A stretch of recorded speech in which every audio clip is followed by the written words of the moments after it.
If you want to make eye-catching YouTube thumbnails in GIMP, you're in the right place. In this video, I'll walk you through a simple, beginner-friendly thumbnail workflow that helps your videos stand out, look more professional, and get more clicks.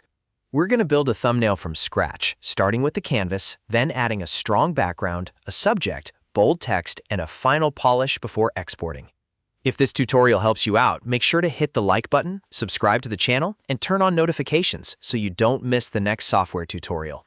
All right, let's jump in and make a thumbnail that actually grabs attention. The first step is to set up your YouTube canvas properly. Open GIMP, then go to File and click New. For a standard YouTube thumbnail, set the width to 1280 and the height to 720 pixels. That gives you the classic 16:9 layout used across YouTube.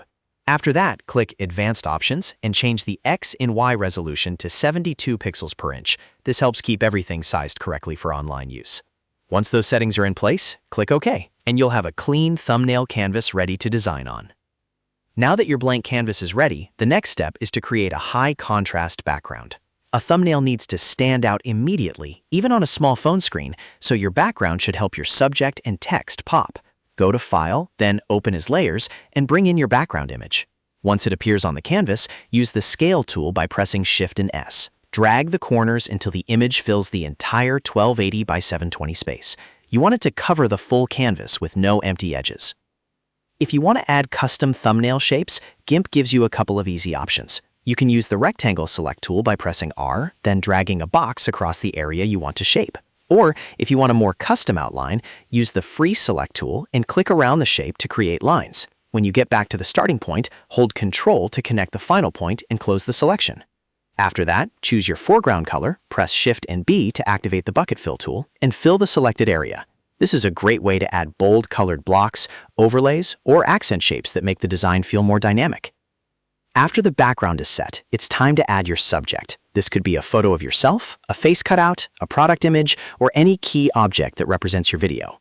Go to File and choose Open as Layers again, then bring in your subject image. Place that subject layer on either the far left or the far right side of the canvas. Leaving space on the opposite side is important because that's where your text will go. A strong thumbnail usually has a clear subject on one side and clear text on the other, so viewers can understand the message instantly. Now let's add the text, which is one of the most important parts of the thumbnail.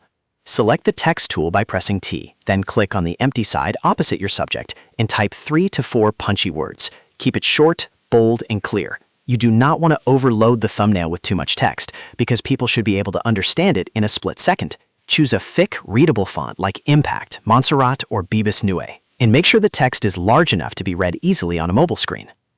To make the text stand out even more, give it a thick border. Right-click the text layer and choose Alpha to Selection, then go to Select and click Grow.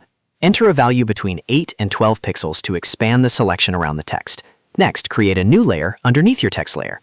Select the Bucket Fill tool again with Shift and B, set your color to black, and click inside the grown selection. This creates a bold outline effect that helps the text separate from the background and stay readable even if the image behind it is busy or colorful. Once the main layout is finished, it's time for the final pop. Go to Colors, then click Saturation and increase the saturation slightly. This makes the colors more vibrant and clickable without making the thumbnail look overprocessed. Small adjustments here can make a huge difference, especially when your thumbnail needs to compete with dozens of others in the feed. You can also take a moment to check the balance of your composition. Make sure the subject is clear, the text is readable, and the background is not distracting from the main message. When everything looks good, it's time to export your thumbnail. Go to File, then Export As, and save your image as either a JPEG or PNG file. PNG is great for crisp image quality, while JPEG can help keep the file size smaller. Just make sure the final file stays under 2 megabytes, so it meets upload limits and loads properly. After exporting, your thumbnail's ready to upload to YouTube.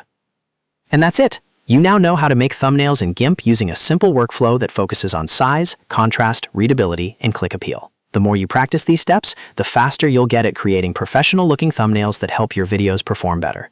If this tutorial helped you, please hit like, subscribe for more software tutorials, and share this video with someone who wants to improve their YouTube thumbnails. Thanks for watching, and I'll see you in the next one.